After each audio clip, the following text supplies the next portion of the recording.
I want to talk about a small matter I've talked about before, and that is the rubber dinghy invasion.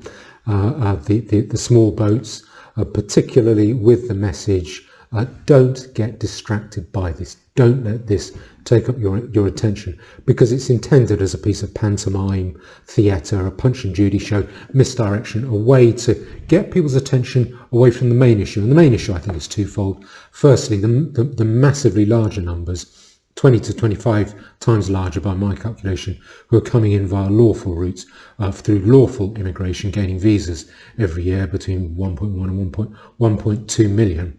And secondly, the need for very wide-scale repatriation. People feel that multiculturalism and mass immigration has gone wrong. People can sense their towns and neighbourhoods no longer feeling like home, often no longer feeling safe. A sense of identity is shared, of a sense of having sort of a commonality with your neighbours. That has gone away, and that's being done to us deliberately. That's the purpose, that's the reason for multiculturalism and mass immigration, because it makes us weaker and more dependent, more ground down.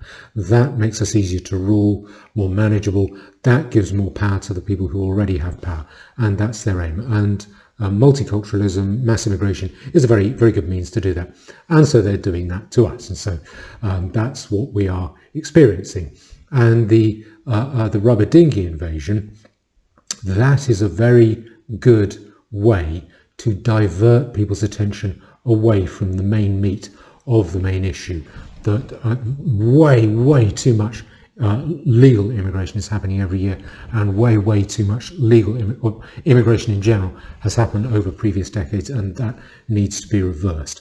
And the rubber dinghy invasion, it acts like a safety valve, a way to allow people to let off steam so they'll calm down temporarily, a way to siphon off people's bad feelings about the disaster of multiculturalism and mass immigration.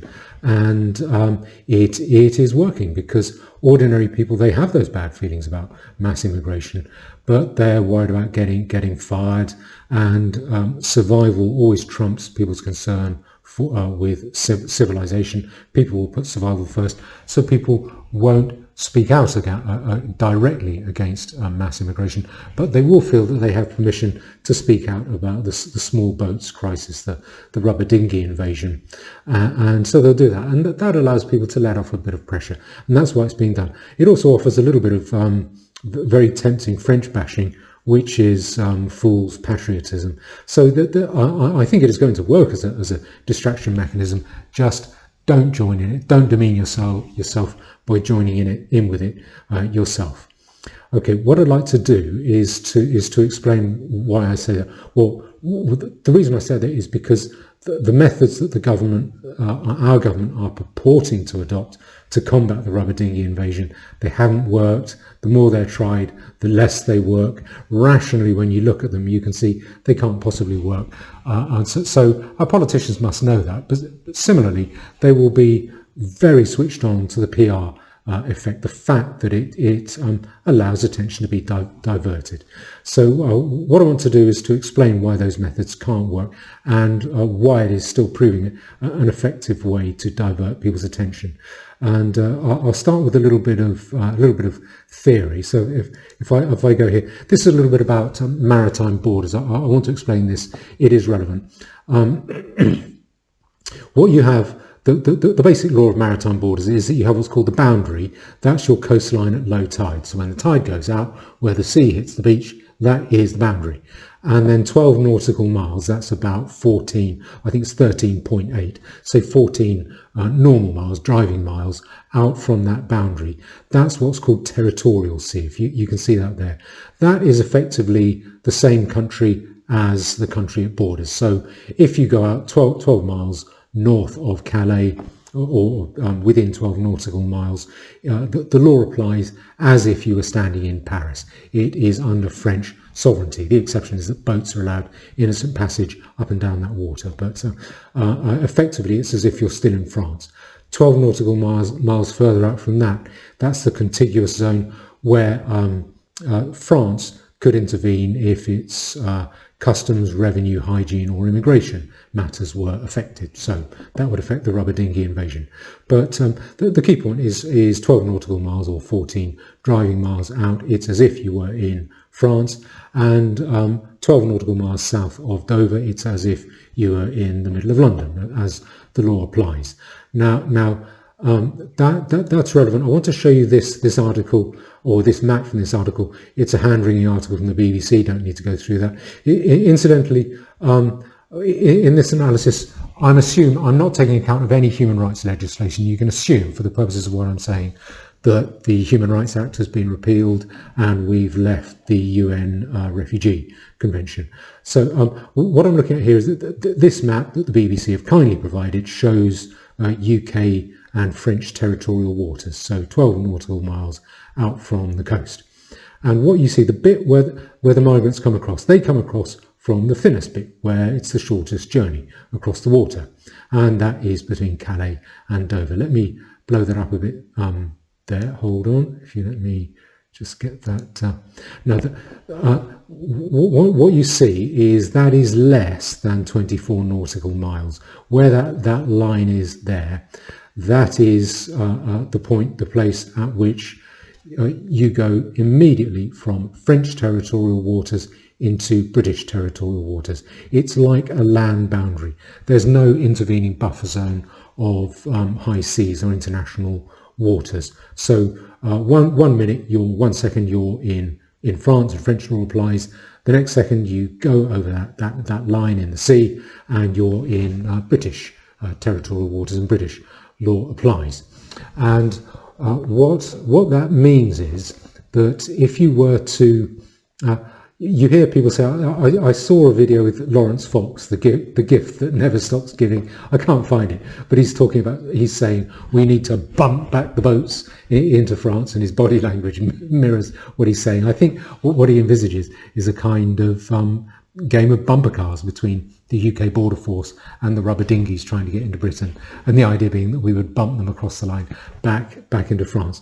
The point I'm making, which you will hear people saying sometimes, you will hear people talking about bumping the boats back. The point I'm making is if a boat, so it sets off from a bunch of migrants who've got no right to be in France, they have no right of asylum, they're illegal invaders into France, they get on a boat, they decide they're going to leave France, and they go across to Britain.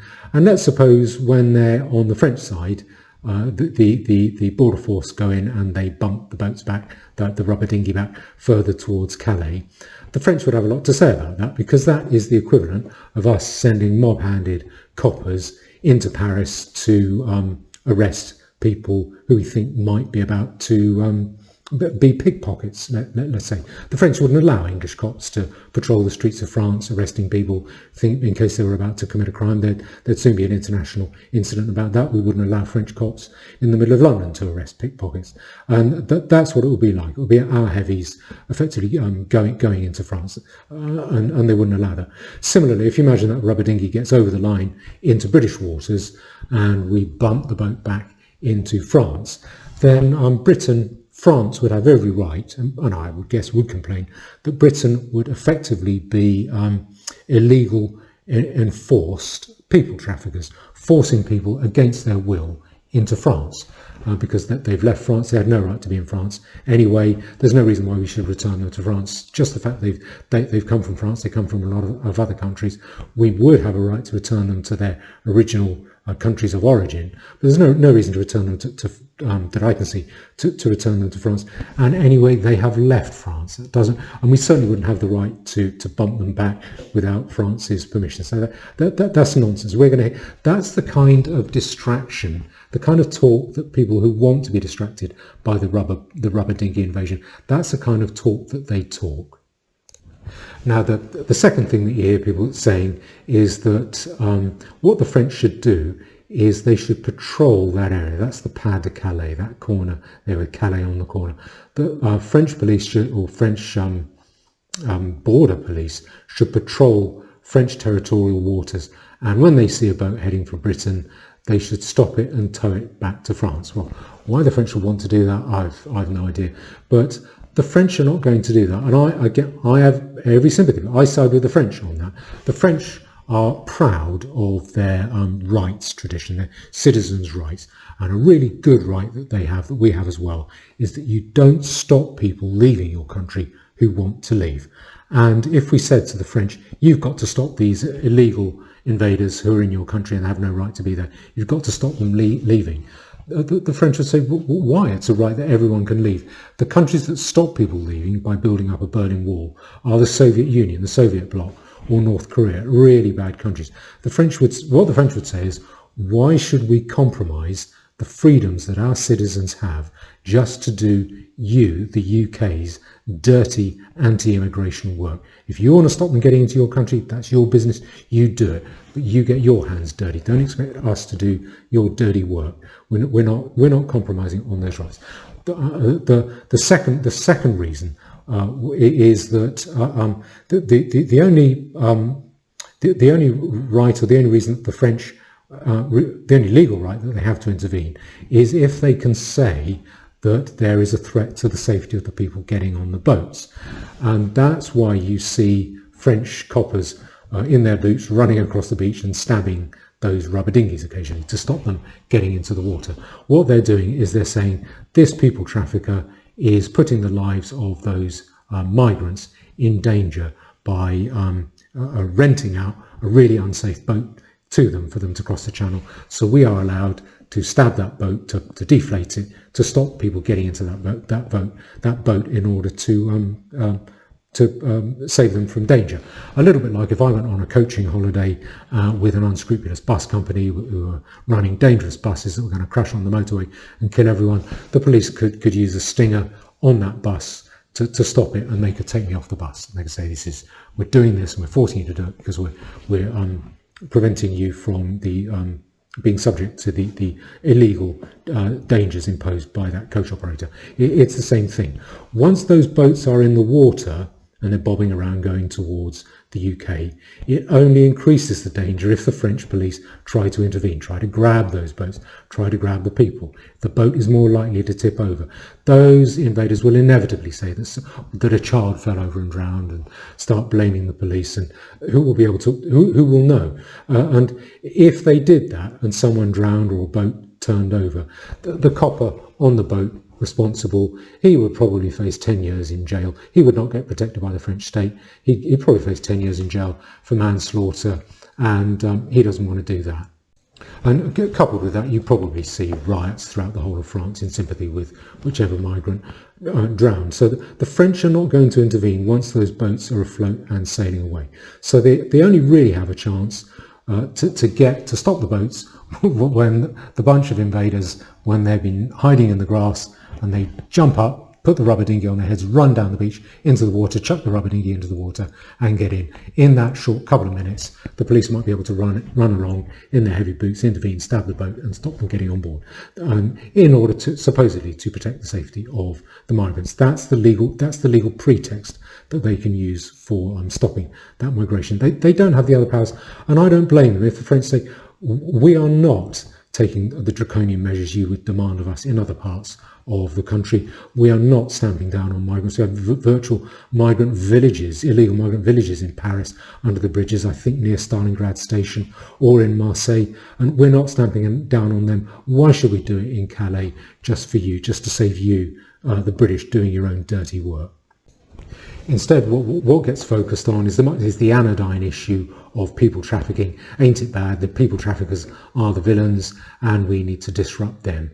And Britain's saying to France, come on, why can't you do a bit more to stop the operations, the illegal operations of these unscrupulous people traffickers, and we'll give you some money to do so because it suits us.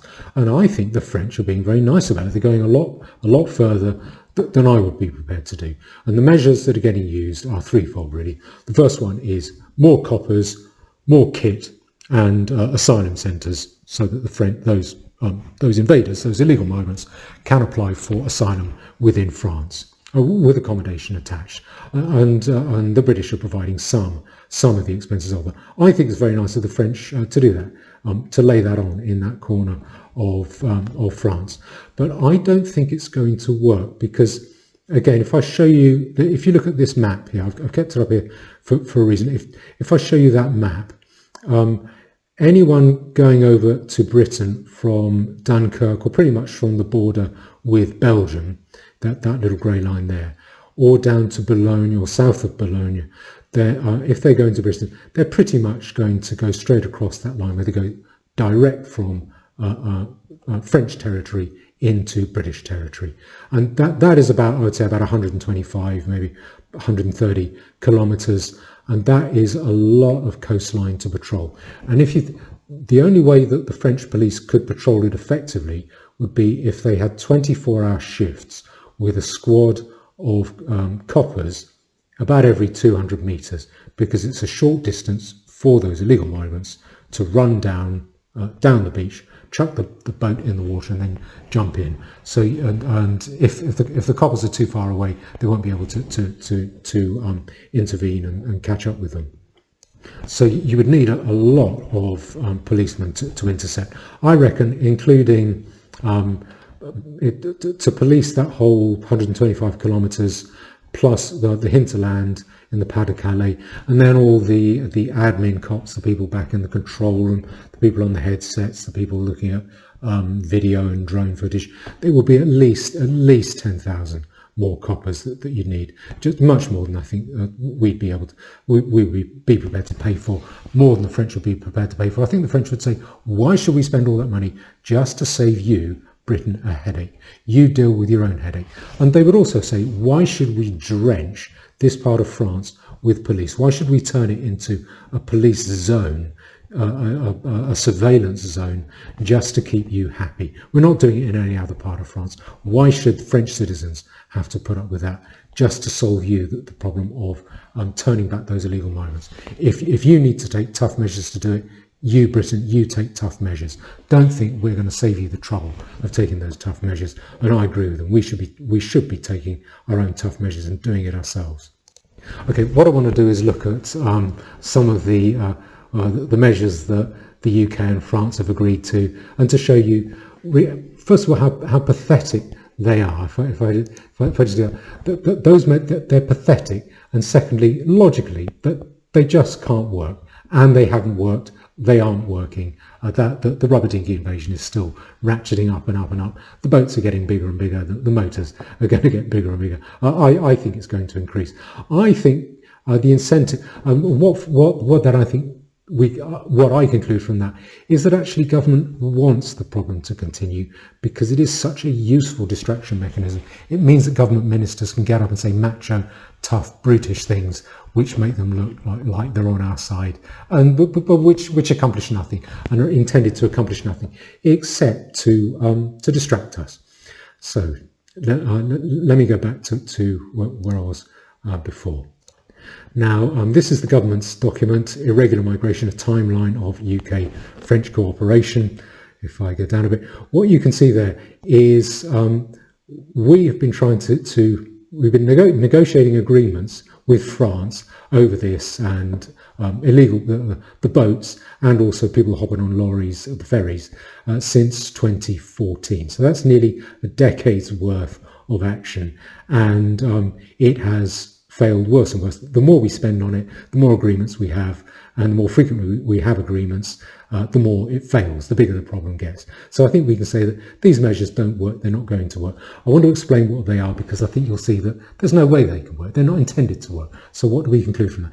If there's a phrase it's attributed to Jung, if you can't understand what someone's motive is, look at the effects. And the effects of government action here have been consistent failure.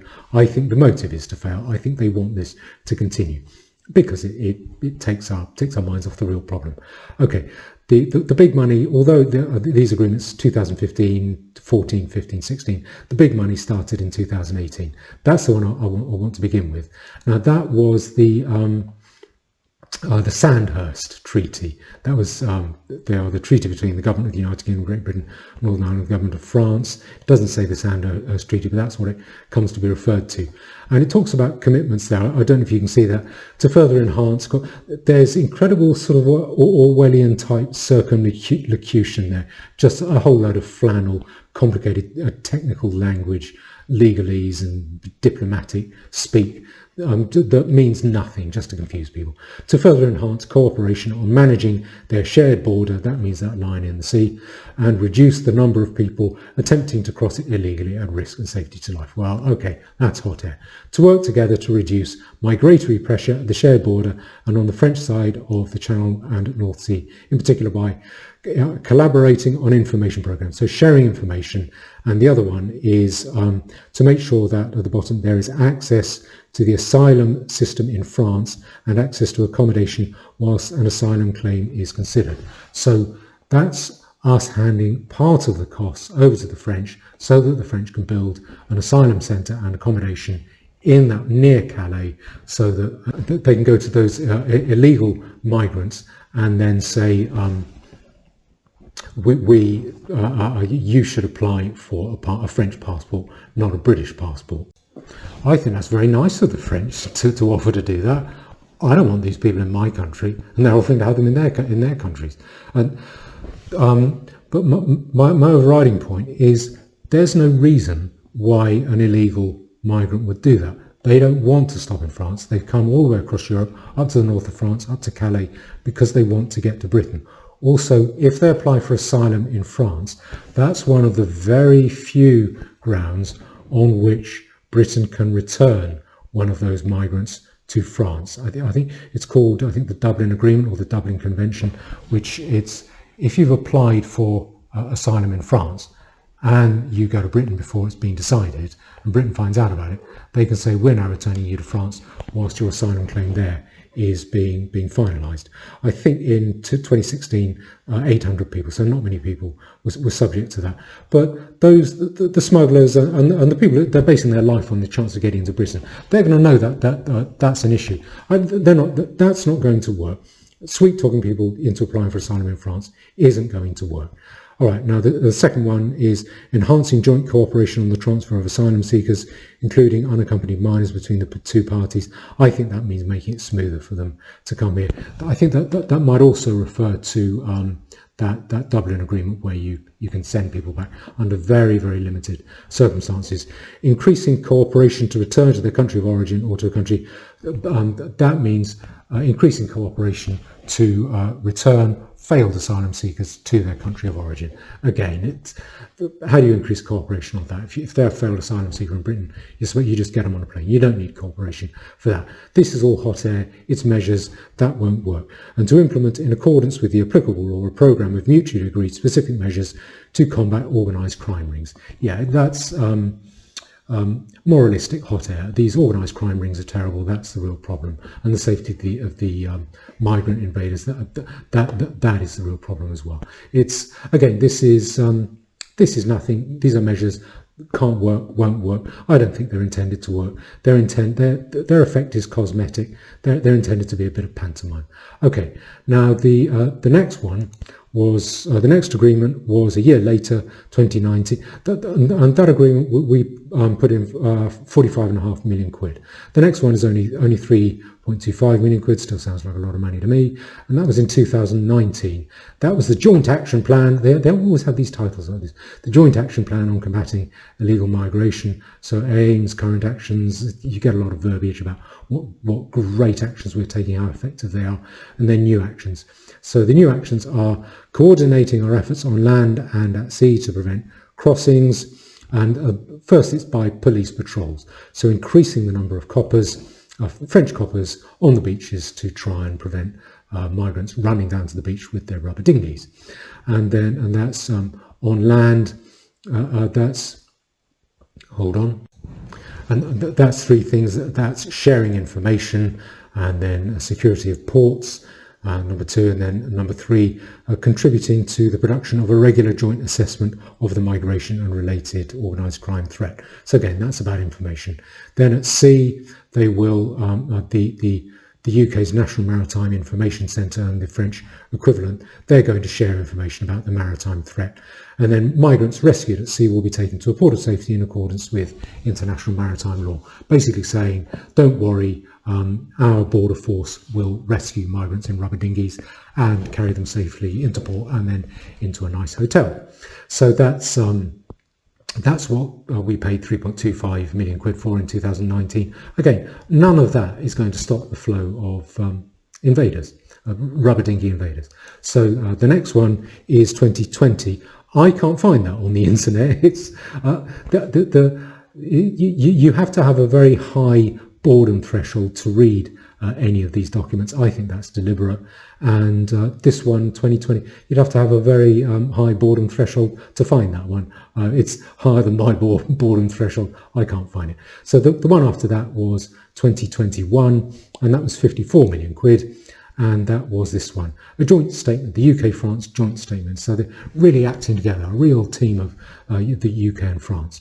And what they're going to do there, basically, these are the points that they agreed: to strengthen law enforcement deployments, that means coppers. Why they can't say police? Along the coast of France, more than doubling again equipped police resource focused on addressing illegal migration. Okay, that's more coppers. We'll see in the next agreement just how many coppers. It is nowhere near enough. Deploy more wide area surveillance technology and vehicles. So that means drones and maybe the odd plane or helicopter or two. And invest in physical measures to increase border security at key transport infrastructure. That means ports.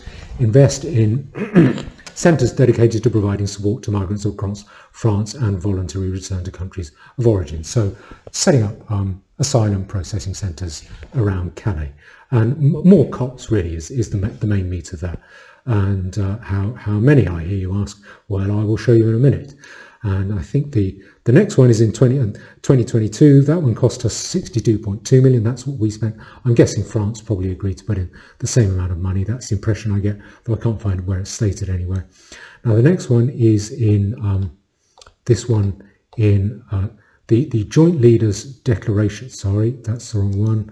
This is that's a statement by Suella Braverman, the statement made on the 14th of November 2022. Again, our joint plan signifies a step change. Under the plan, for the first time, the UK officers will join French law enforcement teams as embedded observers. Again, I think the French are being very nice about this. I think this is a British government saying, we want someone in amongst you checking that you're doing something for the money we're giving you.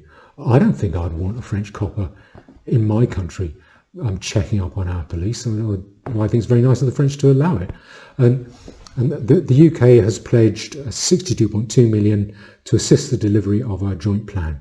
The objectives are part of a multi-year strategy. The new partnership recognises the importance of cooperation with other neighbouring countries and European partners on a whole of route approach. That means you try, when you have an illegal invader, you try and walk back the cat all the way back to the country of origin, where he first came into the UK, so he can apply at the first safe country that he came to. It doesn't work. They're not saying they throw away their identity. Why would they say, oh yes, please send me back to the first country I came into, Yugoslavia or somewhere? They're not going to do that. It isn't working. So, and the UK and France have committed to work together. Again, this is hot air. That cost us 62.2 million quid. Now, the final one, that was in March of this year, the Joint Leaders Declaration. This is laboured. This is nerdy, repetitive stuff. The point I'm making is how they keep going back, getting one agreement after another, spending more money on it and on things that haven't worked before and can't work now, and conclude for yourself why that is. Now, this was Sunak and Macron meeting up, and then their declaration went on about a lot of things: Ukraine, defence, climate change, the whole lot. And point number 7, right down the bottom here, if I can find it, yeah, illegal migration. And what they said there, to cut the meat out of it, the contribution of the United Kingdom over the next 3 years will be 141 million euros for this year, 191 million, it sounds like a lot of money, next year, and 209 million euros for the year after that. And there will be enhanced cooperation. So that where there was enhanced cooperation last year, it wasn't enhanced enough. Now we're going to enhance it a bit more. And to this end, both countries will intensify their efforts to undermine human traffickers' business model. Yeah, that means stopping the trafficking, stopping the migrants coming across. Specifically to support these efforts, the United Kingdom has agreed to fund a further increase of 500 in law enforcement and human resources development deployments in France. Okay, 500. Now, that is, we're talking about 125 kilometre coastline. I reckon to intercept those boats effectively, you'd need a squad of 5 coppers at least, I would say, 24/7, so 3 shifts, at least 3 shifts of coppers, maybe 4 shifts of coppers, of 5 cops every 200 metres along the coast, along the beach, so they can intercept those migrants as they're running down to the beach in time. That I work out that would be about, I reckon 10,000 cops at any one time. If that's 24/7, I reckon that's going to be at least 25,000 cops when you include the police that will be back further back in the hinterland, when you include the administrative policemen, when you include the cops who are in the coordination centres, manning the drones, dealing with the video. There's a lot of support officers there. Usually in the Met Police, you have about half the cops are cops on the beat, half the coppers are coppers at the desk. So I think you'd be talking about 25,000 coppers at least. And we're not going to pay for that. France isn't going to pay for that many coppers. And I don't see why they should. Why would they want that that part of France to become saturated with police? What about the ordinary French people? Do they want that part of France to become saturated with police just to save Britain the headache of having to take tough action, doing the dirty work of repelling illegal migrants? Now that number 500, I reckon, well, if you divide that into 3 shifts, so 500 police, let's say half of them are at the desk, so that's 250. So divide that into 3 shifts, that's about 80. So if you divide that by 5, I mean 80 cops. So you have 5 every 200 meters. So that would be about 25 every kilometer. So 80 cops. I reckon that would be about. You'd police about 3 kilometers of that 125 kilometer stretch. So that's nothing. It is not going to work. I'm certain that our government realised that's not going to work. And then the next thing, these multi-annual commitments to funding and activity from the United Kingdom and France, respectively, are underpinned by a range of agreed metrics to measure progress and success. Okay, they're going to measure how effective it is. Right, it's going to fail. You don't need to measure it. France will establish a new zonal coordination initiative in Lille to maximise the operational response to migratory issues in the Channel. So again, France. Drop the French bashing. France they've been pretty good about this. They're setting up that sounds like a dedicated office in France to coordinate their coppers on the beat, on the ground, on the beaches. I think they're doing a pretty good job. But I think the French are being nice to us there. My overall point is, again, as I said, that is 3 things: more cops, more kit, so drones and helicopters, and more migration centres in northern France to encourage illegal migrants to apply for asylum in France. None of that is going to work. None of it is on the scale that's necessary. Those migrants are going to keep coming. They'll find a way around. Now, if it is so obvious that it's not going to work, and if I can work it out, I think our politicians can work it out, who negotiate it and who are on the ground. They can work it out better than I can, much quicker than I can. Why are they doing it? I think it's for cosmetic effect, to show a little bit of pantomime for us, for the benefit of our eyes, to watch and get distracted by. And I think it will work. So let me give you an example of how effective that deflection mechanism is. Here you have, there's something in the sun. Le surrender, French police refusing to intercept small boats over fear of migrant attacks. There you are. That's Tossers patriotism. They're basically saying it's the French fault. The French are cowards. The French always surrender, and they're not stopping the boats. No, I've been through one. They're not going to stop them in the water. Once those boats are in the water, they're not going to create danger for those boats by trying to intercept them, and they're not going to drag them back from British waters. They're not going to allow us into French waters. This is just French bashing, but a lot of people, this is butch showboating. A lot of people are going to fall for it, and If I were a government minister, I'd be high-fiving myself about this, thinking, yep, this is working.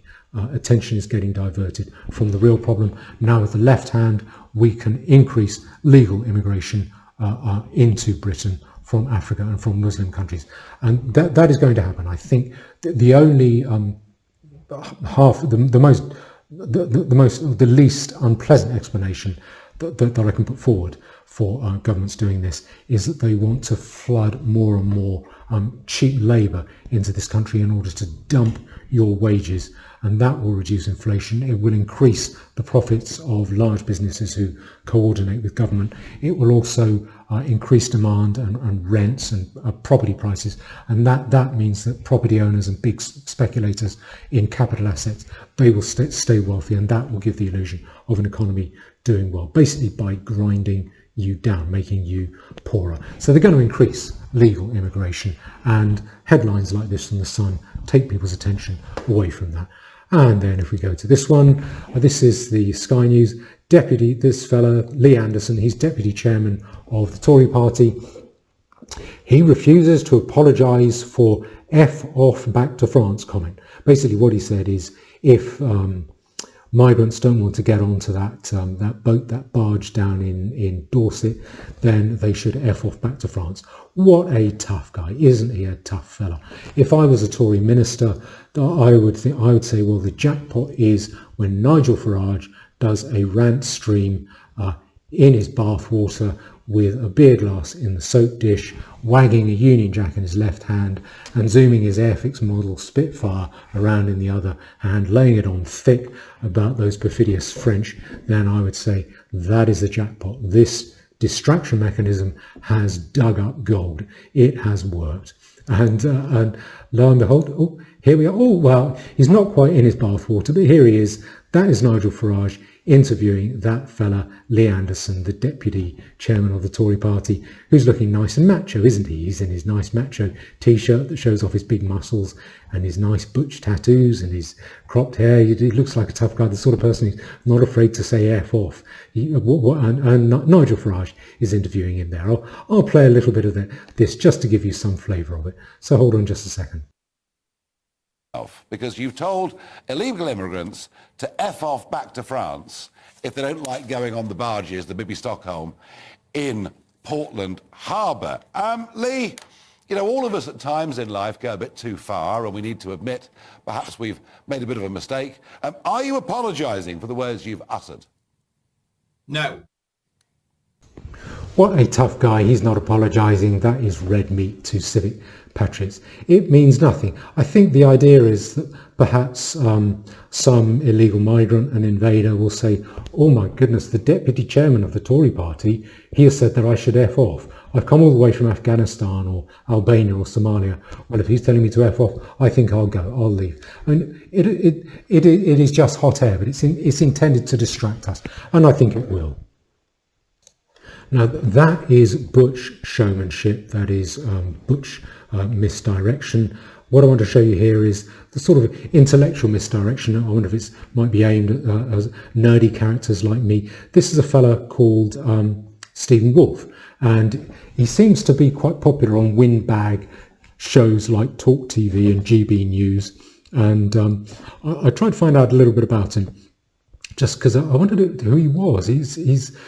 I can't read his mind, I don't know his motives, but the effect of what he's saying seems to me to appear to be speaking out against mass immigration whilst campaigning in favour of immigration.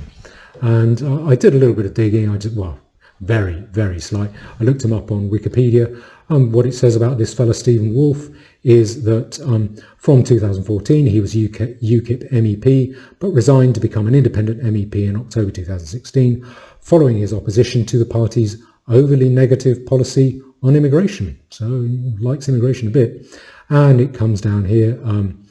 It says that in 2014, he chaired a public meeting in Westminster promoting UKIP's black and minority ethnic candidates despite Farage's initial objection. And in 2014, he became a spokesman for migration policy.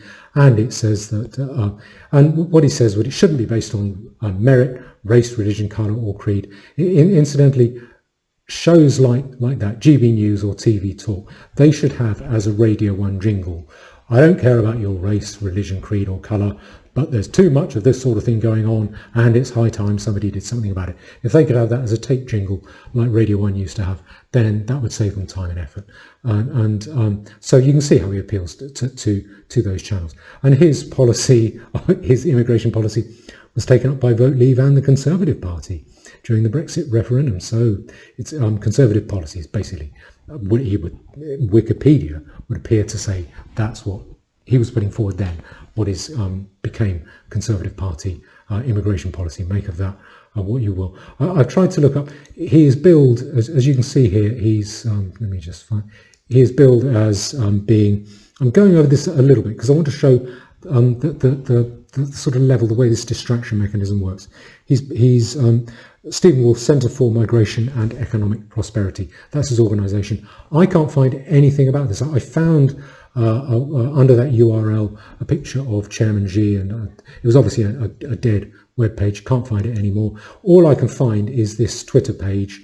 There's no About tab that I can see where it says what this organisation is about, so I take it from the title that it's somehow about the message that immigration is good for prosperity. I think probably he would say if it's managed properly. I don't know, it's some kind of points system or something like that, that we really should have plenty of immigration, but just manage it a bit better. So I think he is I would guess he's pro-migration, but talking as if, kind of giving the impression that he's standing up for people who are against it. I mean, this Twitter page, it last tweeted in April, so there isn't really much to find out. I wonder what his organisation is doing. I can't read his mind about his motives, but I'll just play.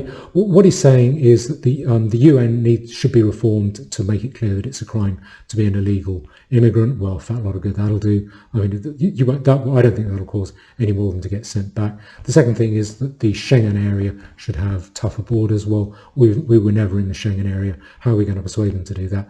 And the third thing is what he says here. Let me play this. And I think thirdly, in terms of the short term, it really takes a strong government that has been giving millions, 350 million, $500 million proposed over 3 years to the French, to actually say you failed to actually achieve what we've asked you to do. Since 2014, when we started giving you money for the fences and the borders there, and actually use the law internationally, SOLAS in particular, the law of the sea, and return them to France, just to put the political message to France that enough is enough. They may only have to do this once or twice before the international ramifications of that comes in, and the French might learn that we are actually going to be stronger. Yeah, indeed. Okay, so tough talk there. Strong government, enough is enough. The French aren't doing their bit, and we're going to send people back. And sounding like a tough guy, appealing to people who are against immigration. And I don't think he's actually saying anything. And that bit about SOLAS, that I think that is technical, tough talk. But I think it's just technical verbiage. And if I go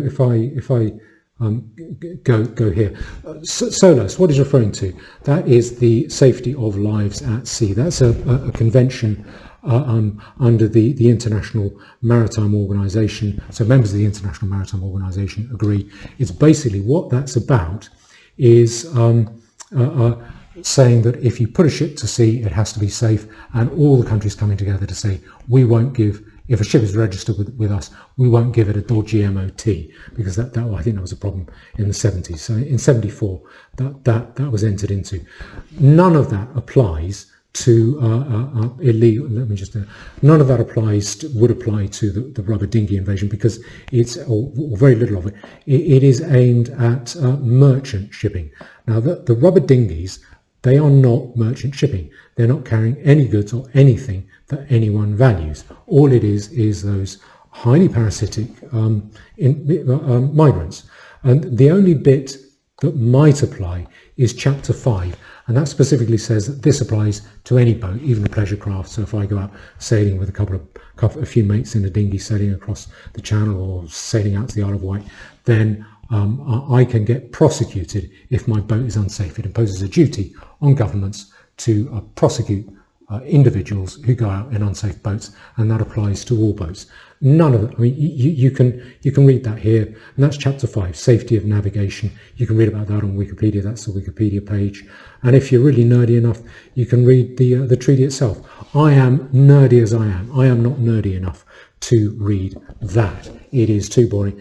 I can find nothing in it about immigration, nothing in it about returning people. And it's absurd to say that if someone comes from France to Britain and it's found when they get to Britain that their boat was unsafe, therefore the British can say, right, we're returning you to France, your boat had a hole in it. And this is just nonsense. I don't know what this fellow's referring to. I think this is more just technical waffle. It's just part of the misdirection, because I think people sense that there is a market out there for people wanting to be distracted by this. And I feel confirmed in that when if I go to this story, by the actions of MPs. The MPs are getting in on the act now. Tories could campaign to leave European Human Rights Treaty if Rwanda flights blocked. They're not named, okay? So this is more nothing that's meant to create more steam for public consumption. I think to take the public's eye off the real issue, which is mass immigration coming in legally. As I've said, 1.1, 1.2 million last year, huge numbers, much more than the rubber dinghy invasion will ever be, in my view, certainly 20, 25 times bigger than it is now. What this means is some Tory MPs, we don't know who they are, may campaign to leave a convention if something happens with the Rwanda plan. Okay, that's years and years down the road, and it's just a campaign that might happen. Okay, that's more tough talk to appeal to TV watchers. Okay, and if you think that it is only bad guys who are getting it, who are being misdirected in this way, I should refer you to this fella. This is Steve Laws. Now, he is a really good guy. He does 100 times more than I've ever done on this issue of the small boat invasion, and 10 times more than anyone else I can think of. And I mean, it's worth subscribing to his Telegram channel. Look at his very good videos on YouTube and some of the interviews he's done. He's alert, he's articulate, he writes well, he's funny, and he gets the issue. He goes over to some of the camps in northern France, goes undercover, puts on a high-vis vest, a woolly hat and a little fake badge, and goes around the NGO camps seeing what they're doing. it is funny, but I'm not criticising. Well, I suppose I'm not trying to trash him in any way at all. He does much more valuable work than me. I've got any praise for what he does. But he's getting in on this idea of French bashing. It is so tempting to people to say, we're getting mass immigration coming in, it's the French's fault, let's bash the French. It won't work. It's just... Meanwhile, the politicians who wish you harm and are doing harm to you, they will continue. They will have a freer hand. So, I mean, here's one message he put out on Telegram, and this is about a migrant hotel in Dumfries. It is another from the Mercure Hotel Group. So the French ship the illegals off across the Channel, then they get put up in a hotel group owned by the French. Again, it is not the fault of the French. It's not the French shipping them over. It's the French are saying we can't bump the boats back, and I don't blame them. And there are certain things that the French won't do, which I wouldn't do if I was them. But this is not the French shipping them over. And then another one here. The French police are too scared of the invaders to stop the crossings. Only really leaves one option: push the boats back. Again, Steve shouldn't really be saying that. He should know better than that. That's unworthy of the good work that he does. But this is how tempting it is to get too distracted by the rubber dinghy invasion and by the prospect of a little bit of French bashing thrown into the mix. None of that is going to work. This is not going to get solved by the state. For as long as the state remains in place, this problem is going to get worse and worse, because the people who run the state, the politicians, I would say they are, most of them, it's a safe bet to say that they are addicts. They're addicted to power. They want more power. The way to get more power they can't really get more money in because tax take is as high as it's ever going to be. They'll just dump the economy if they put taxes a lot higher. So what they can do is get more power by making you, the people they rule, weaker, by making you easier to rule. Mass immigration is a way to do that. It grinds you down, divides you, takes away your sense of identity. That's what they're doing. This is all going to continue. And this issue of the migrant boats, that is something that is very convenient to the politicians because it distracts people. And what I hope I've shown here is the pathetic solutions that they're proposing haven't worked. They're only failing. That failure is getting worse. When you examine them, you realise they can't possibly work. They can't be intended to work. They must be intended to fail in order to keep this problem going so that fellas like that Deputy Chairman Lee Anderson and other people can get up and talk tough macho talk and try and pretend that they're on your side about this. It is very useful for that. Create a problem, then pretend to be fighting like a tiger to solve it. That is what I think is going on. This is not going to get solved, and it won't get solved by the state. It will get solved by the collapse of the state.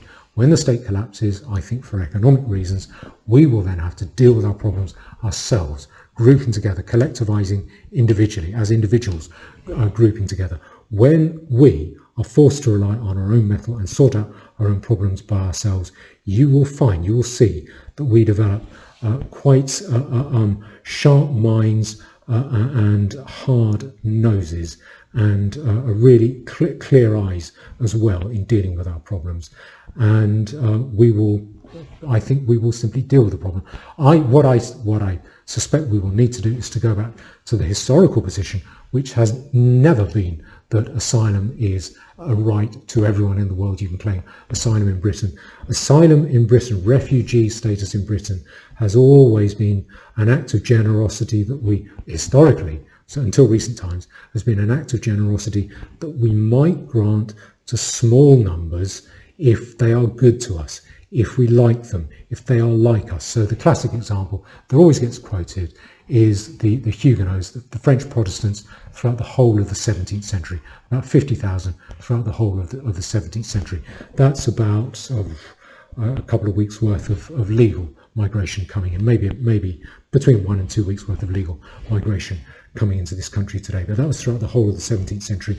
And they were like us. They were Protestant French. We had sympathy with them. They let them in. They were good traders, good weavers, good artisans, and they made money and they didn't make trouble. So we were okay about it. That's the kind of thing, but it was very conditional.